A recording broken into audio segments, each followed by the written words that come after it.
Welcome back to the Longacres Finance channel. Today I want to tell you a story about the power of compounding. Specifically how simple it can be to grow small amounts of money into great wealth through time and patience. Albert Einstein called compounding the eighth wonder of the world, and the most powerful force in the world. Benjamin Franklin once said, "Money makes money, and the money that makes money makes money." Think about that for a second. It's true, money does make money, but only if you decide for it to make money. We all need money to survive, to buy food and clothes and a place to live. So we get to choose what purpose the money we have is used for.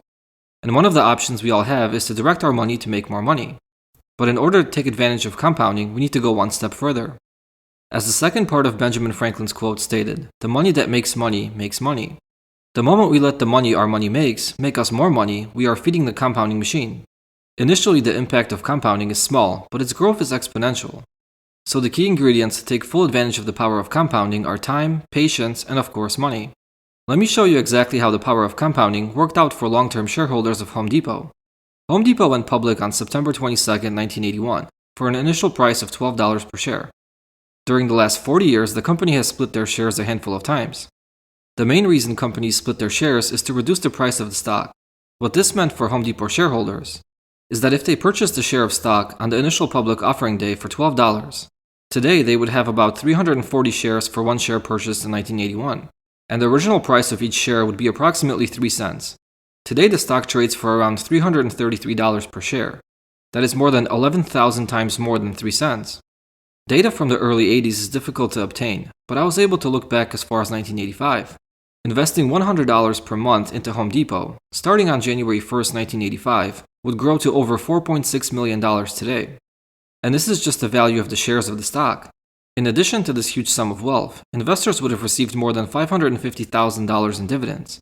Your total investment since 1985 would have been just over $44,000.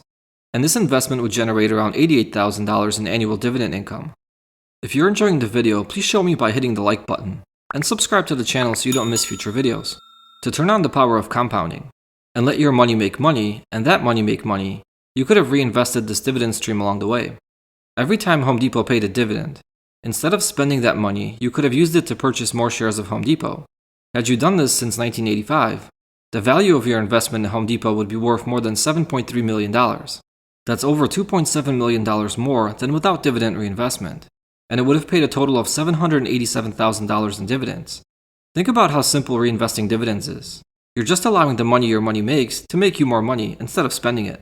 Matter of fact, reinvesting the dividend income from Home Depot since 1985 would have resulted in you having 58% more money, and it would have generated 41% more dividend income along the way. And all it took from you was to decide to let this money make you more money instead of spending it. This investment with dividends reinvested would generate around $138,000 in annual dividend income today. That's $50,000 more dividend income each year compared to not reinvesting dividends. $100 per month today doesn't seem like a lot of money, but $100 today is not equivalent to $100 in 1985. Adjusted for inflation, $100 in 1985 is the same as about $254 today, which still doesn't seem like an unrealistic amount of money to set aside each month. But maybe money is tight for you, and you don't have much to spare each month. That's okay, because it doesn't take a lot of money to build wealth, especially if you have time on your side and a whole lot of patience. How much do you think was required to invest in Home Depot per month to build $1 million of wealth since 1985? Well, we just saw that $100 per month got you to over $4 million. So if you guessed somewhere in the $20 range, you'd be correct. It took $22 invested once per month to build a portfolio worth $1.02 million. That is just $9,702 invested over the last almost 37 years. And this is without dividend reinvestment too. On top of this $1 million portfolio, Home Depot would have paid you over $122,000 in dividend income during this time.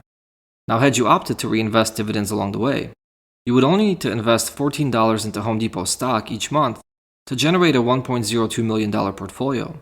This is amazing to me, that you can turn $6,174 into $1.02 million with the help of compounding.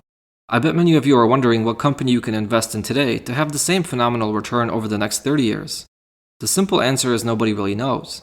But if you have $100 per month that you can invest, you can go out and find 10 different companies that you think will keep growing for the next 30 years. And even if only one or two of those companies has a growth history similar to that of Home Depot, you'll be very wealthy in the future. Each month I come up with 2 dividend stock watch lists of what I think are great dividend companies. If you're looking for a great place to get ideas on which stocks to consider for your portfolio, then you need to check out my monthly watch list. I'll leave a link to both in the description below. Thank you for watching, don't forget to subscribe, and see you next time.